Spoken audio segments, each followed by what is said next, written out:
నిలబడుతుంది అని చెప్పడానికి ప్రభుత్వం ప్రయత్నం చేస్తుంది అధ్యక్ష. ఇందులో ఎవరు వ్యక్తిగతంగా తీసుకోవాల్సిన అవసరం లేదు అధ్యక్ష. దీంట్లో ఏముంది, మేము ఈ మొత్తం నివేదికలో ఎక్కడైనా 42 పేజీల నివేదికలో ఎవరినైనా నిందించినట్టు కానీ ఎవరినైనా వ్యక్తిగతంగా దూషించినట్టు కానీ ఇక్కడ నివేదికలు ఉన్నాయి అధ్యక్ష. మాజీ మంత్రి గారు మాట్లాడతారు పక్క రాష్ట్రాల నుంచి, పక్క రాష్ట్రంలో పనిచేసిన నుంచి సమాచారం సేకరించిందని.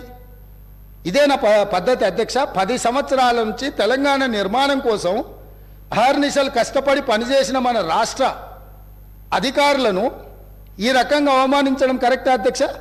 ప్రతి శాఖ యొక్క నివేదిక ఆ శాఖ యొక్క ప్రిన్సిపల్ సెక్రటరీ ప్రాపర్ ఫార్మేట్లో ఫిలప్ చేసి సంతకాలు పెట్టి ఆర్థిక శాఖకు పంపించిన తర్వాత ఆర్థిక శాఖ కార్యదర్శి గారు, వారితో పనిచేసిన కార్యదర్శి గారు, అతనే మారలేదు అధ్యక్ష, వారు సంతకం పెట్టి ప్రభుత్వానికి ఇచ్చిన నివేదికనే ఈ నివేదిక.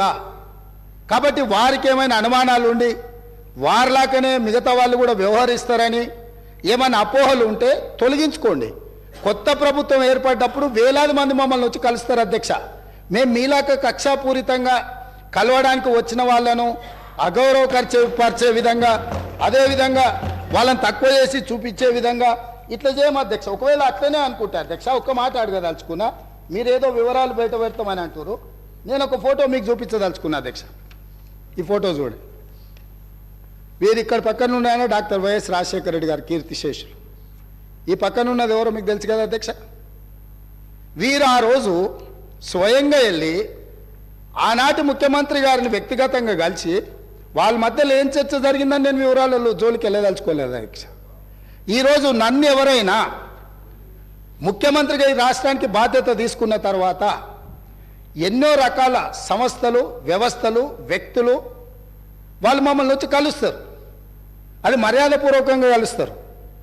మేము కూడా ప్రధానమంత్రి గారిని కలవాలని, ఈ దేశ ప్రధానమంత్రిని కలవడం ముఖ్యమంత్రిగా నా మంత్రివర్గ సహచరుల యొక్క బాధ్యత అని చెప్పి ఈ రాష్ట్రం నుంచి కేంద్రంలో మంత్రిగా వ్యవహరిస్తున్న కిషన్ రెడ్డి గారికి నేనే స్వయంగా ఫోన్ చేసిన. సిద్ధాంతపరంగా మేము భారతీయ జనతా పార్టీని విభేదిస్తాం, కానీ రాష్ట్ర ముఖ్యమంత్రిగా నా కర్తవ్యము నా రాష్ట్రానికి, మన రాష్ట్రానికి కావాల్సిన నిధులను తెచ్చుకోవాలన్నప్పుడు రాష్ట్ర కేంద్ర ప్రభుత్వాల మధ్యన సత్సంబంధాలు ఉండాలి అని మేమే ఒక అడుగు ముందుకేసి కేంద్ర మంత్రి కిషన్ రెడ్డి గారికి నేను స్వయంగా ఫోన్ చేసిన.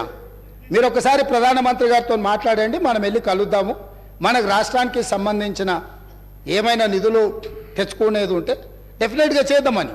ఎందుకు? మేము బేసిజాలకు బోదలుచుకోలేదు. స్వార్థపరమైన రాజకీయ ప్రయోజనాలని ప్రభుత్వం ఆశించడం లేదు. తాత్కాలికమైన